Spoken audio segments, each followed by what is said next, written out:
Bonjour à tous, je suis très heureuse de vous retrouver pour un nouveau petit podcast qui va concerner les croyances limitantes liées à ce concept flamme jumelle.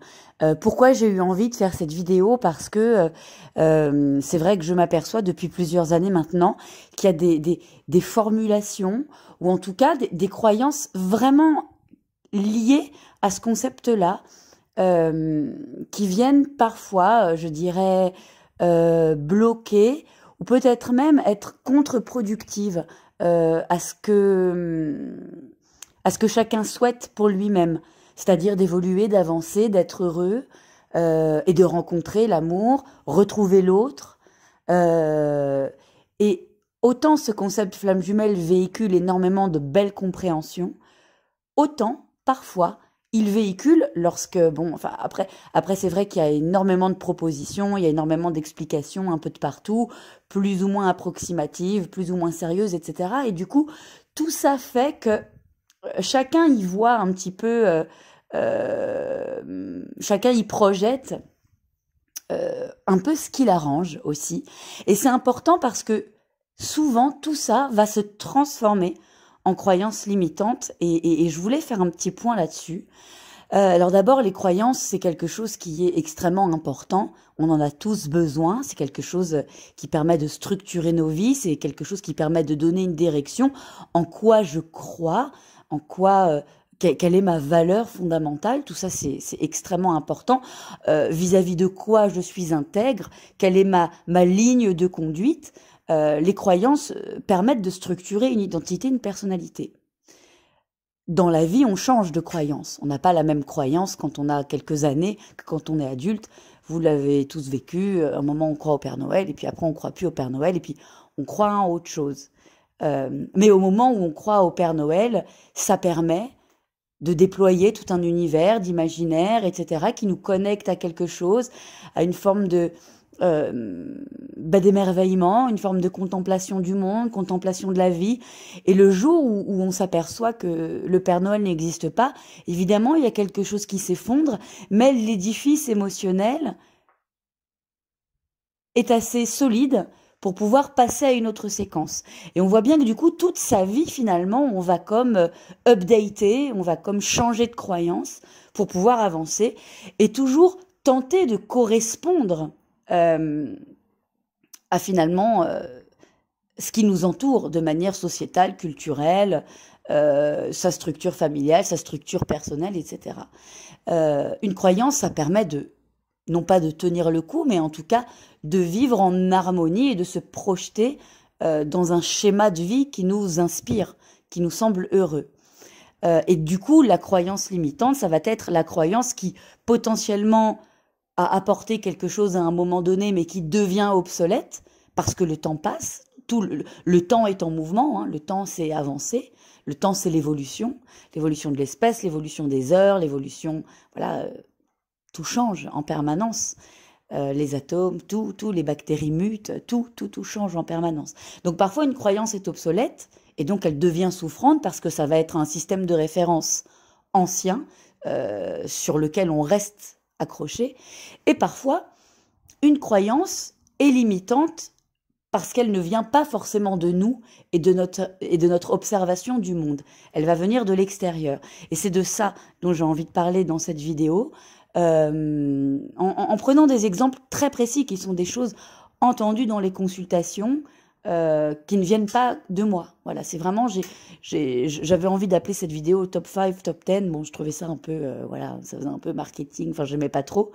Mais globalement, c'est l'idée de cette vidéo. J'ai fait il y a quelque temps sur cette chaîne-là une vidéo qui s'appelle les systèmes de valeurs. Je crois que je l'ai rangée dans la playlist le système amoureux. C'est vrai que c'est un peu indigeste parce que c'est assez long. Bon, comme toutes mes vidéos, je suis très bavarde. Mais c'est vraiment une vidéo qui explique de quelle manière l'être humain construit ses croyances au fur et à mesure de ses temps d'existence. C'est pas ça sort pas de nulle part si on dit que quand on est vieux, on est sage. On attribue toujours la sagesse à la vieillesse. Pourquoi? On voit bien que le temps de la vie va façonner les croyances. Et peut-être qu'on a des croyances plus ouvertes ou des croyances autres, en tout cas, quand on est âgé. Bon, et voilà, cette vidéo-là va expliquer en même temps que l'être humain évolue en termes affectifs, en termes neurologiques, en âge, eh bien, ses croyances vont évoluer en fonction de ses besoins dans la vie. Donc voilà, peut-être voilà, vous pourriez jeter un œil à cette vidéo si le travail sur les croyances vous intéresse. Et donc voilà, moi je voudrais revenir sur, allez, quelques-unes pour pas que le podcast soit trop long, que j'entends. D'abord, une des croyances limitantes qui est vraiment attribuée aux flammes jumelles et qui, pour moi, fait le plus de ravages, c'est cette sensation finalement que parfois, il se passe quelque chose dans la vie, c'est-à-dire on a cette histoire-là de flammes jumelles, quand l'autre est là et quand on arrive à dialoguer avec lui et qu'il y a des petits allers-retours, mais que finalement l'amour est là et que la relation se fait, ça va. Mais parfois, il y a des cas qui sont la majorité des gens finalement qui s'intéressent de manière un peu intensive à ce concept-là, où la relation n'est pas du tout satisfaisante, où on va avoir quelqu'un en face qui véritablement n'est pas là, ou qui ne donne pas grand-chose, ou en tout cas qui se protège de cette relation, qui ne veut pas s'y investir, etc. Et souvent, donc peu importe la configuration, mais souvent, la personne, drivée par ce concept de flamme jumelle, va dire « mais oui, mais je sens que cette personne-là dit ça, mais qu'en fait, il pense autre chose. Je sens qu'à l'intérieur de lui, il y a ça et il y a ça. » Et peut-être que cette sensation est réelle, peut-être que cette sensation est juste. Évidemment, personne ne peut vous enlever vos sensations. Personne ne peut vous enlever votre boussole interne.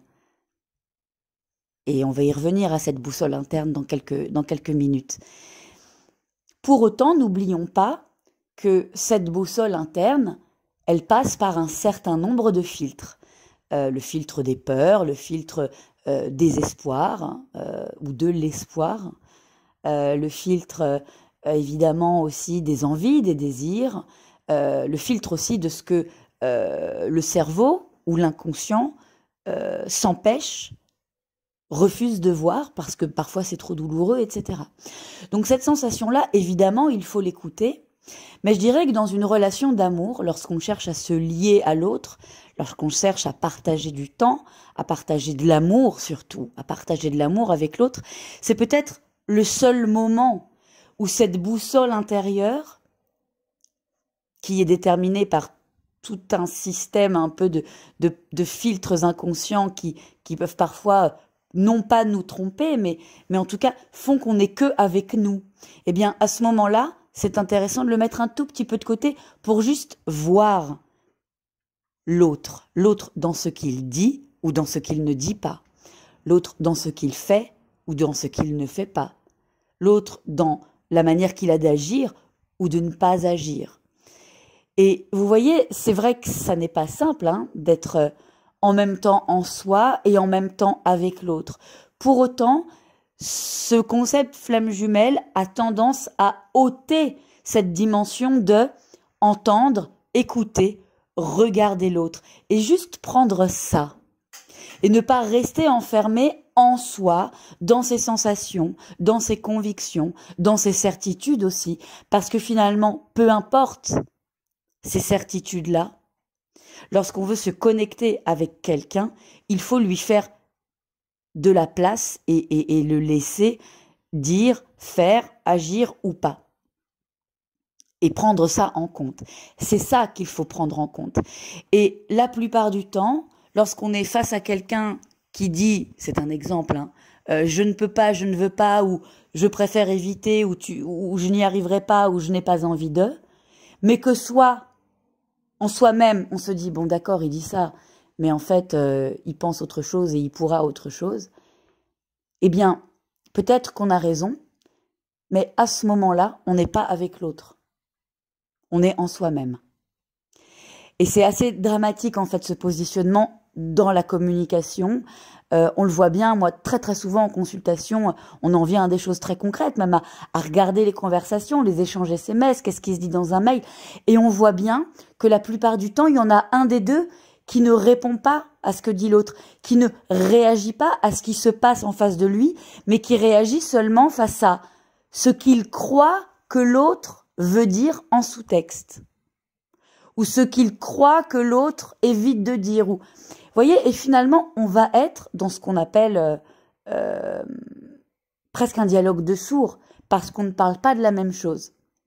Et donc, c'est important, évidemment, dans le rapport flamme jumelle, et je dirais même dans tous les rapports humains, dans tous les rapports du vivant, en fait. C'est important le ressenti, évidemment. Il n'empêche qu'il ne faut pas que ça devienne enfermant, limitant. Il faut toujours répondre et réagir aussi avec ce que fait l'autre, on va dire, dans la matière, dans le concret. C'est pour ça que j'ai toujours tendance à relativiser les « oui, il ne veut pas, mais je sais qu'il m'aime ». Évidemment, probablement que c'est vrai. Probablement qu'il y a ça. Mais alors, qu'est-ce qu'on fait ? Si la situation doit avancer, si la situation doit évoluer, il faut forcément prendre en compte ce que l'autre fait. Parce que si on ne prend pas en compte ce que l'autre fait, ce que l'autre dit, ce que l'autre manifeste de manière concrète, alors on est juste en soi-même avec sa propre conviction et on n'est pas avec l'autre et ça ne peut pas avancer, ça ne peut pas évoluer. C'est un peu le deuxième volet du premier podcast que j'ai fait sur le sauveur, ça. Voilà, je ne sais pas si c'est clair, mais la communication, il y a co dedans. C'est-à-dire que les deux doivent être pris au sérieux, les deux doivent être pris pour ce qu'ils disent, ce qu'ils font, ce qui est vu, perçu, et non pas toujours ressenti. En revanche, le ressenti est extrêmement important, et c'est là où je vais en venir sur ma deuxième croyance limitante qui est liée à celle-ci, c'est-à-dire que on vous demande, alors quand je dis on, je sais pas vraiment de qui je parle, mais globalement, dans ce flot comme ça de vidéos où la spiritualité devient presque enfermante, parce que c'est comme si finalement le concret, le terrien, l'humain n'avait plus d'importance, quoi. Alors que c'est complètement faux. Moi, je l'ai expliqué dans beaucoup de vidéos, l'être humain, c'est le canal entre le haut et le bas, entre le spirituel et le concret, c'est celui du milieu, C'est celui du milieu. Il a en même temps l'instinct de l'animal, il a en même temps la spiritualité peut-être du sage et l'accès à l'invisible de par son cerveau. Là aussi, on n'est pas obligé de partir dans le New Age. Le cerveau a des capacités prédictives. Voilà, point. Mais il est les deux. Il est le mixte, il est le lien entre tout ça. Il est le centre, le milieu. Donc, il est toujours important de faire que les choses aussi soient concrètes, parce que l'existence est concrète. Donc, souvent, ce lien de flamme jumelle-là, avec son approche parfois New Age que je décris vraiment, on va être dans un espèce de truc où il va falloir faire taire certains ressentis, mais par contre, en déployer d'autres. Ce qu'on va vous demander de déployer, ça va être toujours l'amour inconditionnel, le lâcher-prise, la confiance, tout est juste. Bon, oui. Mais on va vous demander de faire taire l'ego, de ne pas écouter les peurs, d'essayer de ne plus avoir de sentiments de colère et de culpabilité et tout ça. Et finalement, à ce moment-là, à cause de ce concept-là, beaucoup trop New Age parfois, on dérègle la boussole interne. Je vais vous donner un exemple qui va valoir 1000 fois mieux qu'une explication théorique. Moi, souvent en consultation, j'utilise une métaphore qui est un peu cucu, je vous l'accorde. Et ceux qui me connaissent probablement l'auront déjà entendu du coup. C'est la métaphore du lapin. Imaginez, vous êtes un petit lapin dans la forêt. Et puis voilà, bon, vous grignotez, tac, tout va bien, vous êtes en sécurité, il y a votre terrier pas loin, bon. Et puis c'est la nuit, et puis vous traversez la route, parce que maintenant il y a des routes partout, même dans les campagnes. Et qu'est-ce qui se passe ? Il y a une voiture plein phare qui vous fonce dedans. qu'est-ce qui se passe pour le lapin? La voiture représente un danger, vous êtes tout à fait d'accord avec moi. Donc le lapin, il va avoir une sensation très instinctive d'abord, parce que une émotion se joue en 3 temps. Il y a d'abord le temps de la charge, il se fige, il reste là, il bouge pas. C'est-à-dire que le cerveau analyse. Ça dure 1/10, une fraction de seconde. Information, pim, danger. Les lumières sont au rouge. Hein, on est bien d'accord. Qu'est-ce qui va se passer ensuite? Eh bien, le corps va se mettre on va dire, le moteur s'allume. Le corps se prépare à la réaction du danger, face au danger. Du coup, le corps est super bien fait, le cerveau est nickel, influx sanguin dans les jambes ou dans les pattes, accélération du rythme cardiaque, transpiration, le corps se réchauffe, hein, le corps est prêt. Le corps est prêt pour agir. 3e étape de cette émotion, le mouvement. Et le lapin se sauve. Ça s'appelle écouter sa boussole intérieure et sauver sa peau, sauver sa vie.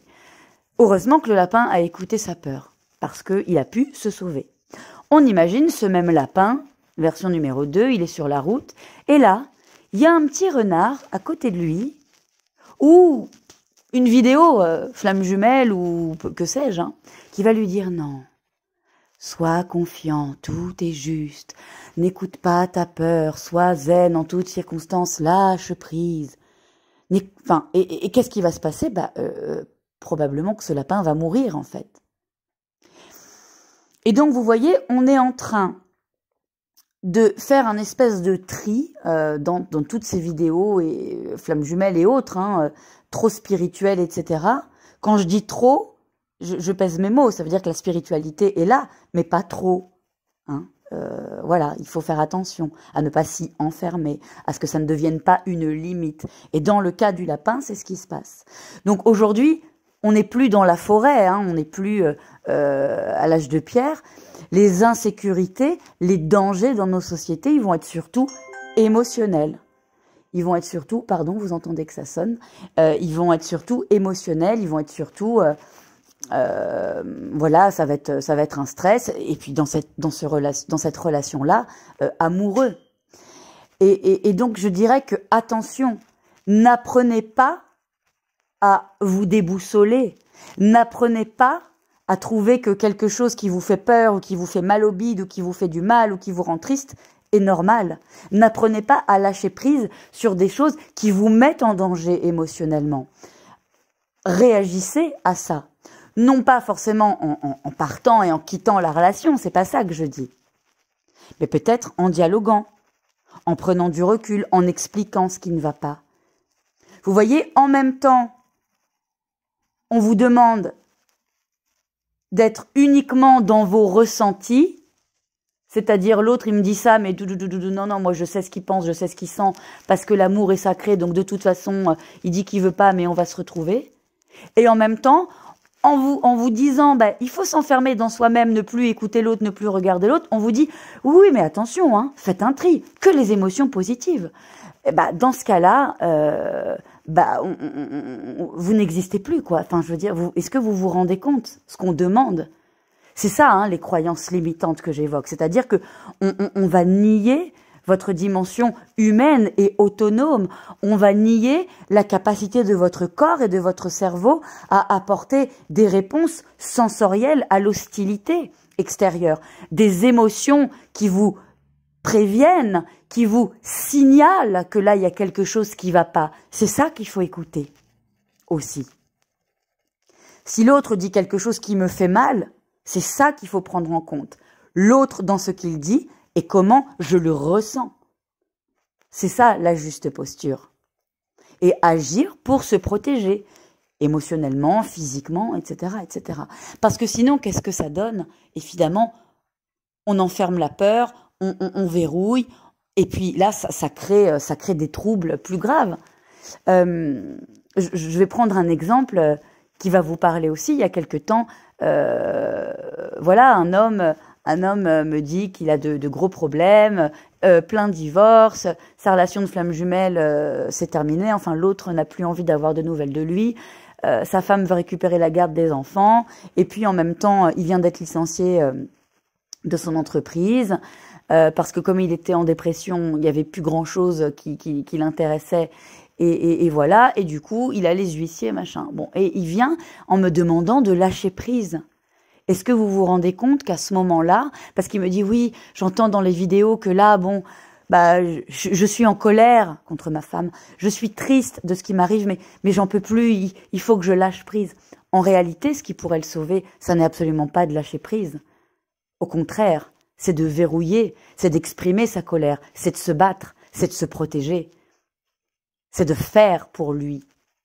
Vous comprenez? Donc, attention hein, à tout ça. Il faut revenir à soi.